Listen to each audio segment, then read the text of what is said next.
Arteriosclerosis is a diffuse process whereby the muscle fibers in the endothelial lining of the walls of arteries thicken or harden and is associated with aging. It's the most common disease of the arteries. Atherosclerosis is a form of arteriosclerosis. It's an inflammatory process of accumulation of lipids, calcium, blood components, carbohydrates, and fibrous tissue in the intimal layer of the large or medium-sized arteries. So it's a plaque formation. Diagnostic testing that can be done to test for atherosclerosis could be a fasting lipid profile, where you'll fast for, 8 to 12 hours, depending on the facility and their protocol. So they'll have the patient fast and then draw the blood and look for LDL levels, HDL levels, triglyceride levels. So if they do have atherosclerosis, you'll likely see high LDLs, low HDLs, and high triglycerides.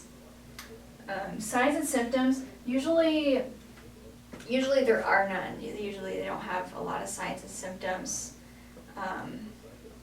But the signs and symptoms kind of depend on which arteries are affected and if there's significant narrowing to certain arteries. So if their coronary arteries are narrowed, then they may have angina or chest pain.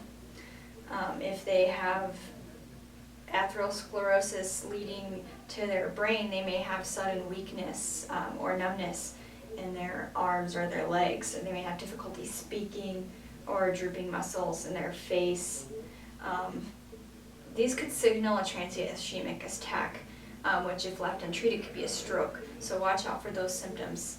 If the atherosclerosis is in the arms or the legs, then they may have symptoms of peripheral artery disease, such as leg pain when walking. That's also called intermittent claudication. If they have atherosclerosis in the arteries leading to their kidneys, they may develop high blood pressure or kidney failure. And if they have atherosclerosis in the arteries leading to their genitals, they'll likely have sexual dysfunction.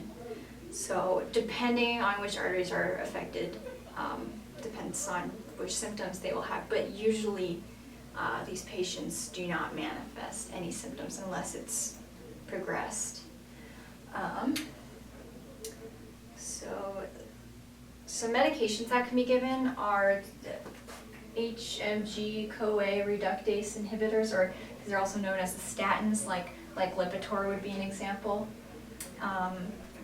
And these decrease cholesterol production in the liver, and they increase LDL clearance from the blood. And then Zetia is an absorption inhibitor. It inhibits absorption of cholesterol from the intestines. So it keeps the cholesterol in the intestines and keeps going through the GI tract rather than absorbing it into the blood. And vitamin B or niacin lowers LDL and increases HDL.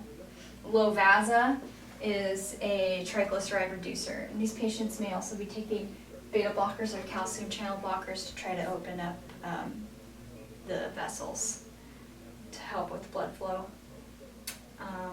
So really a big part of treatment for these patients is lifestyle changes.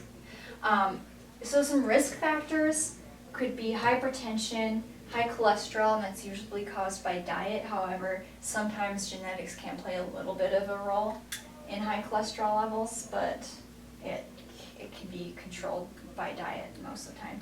High triglycerides in their diet, smoking is a risk factor, diabetes, mellitus, inflammation, or obesity.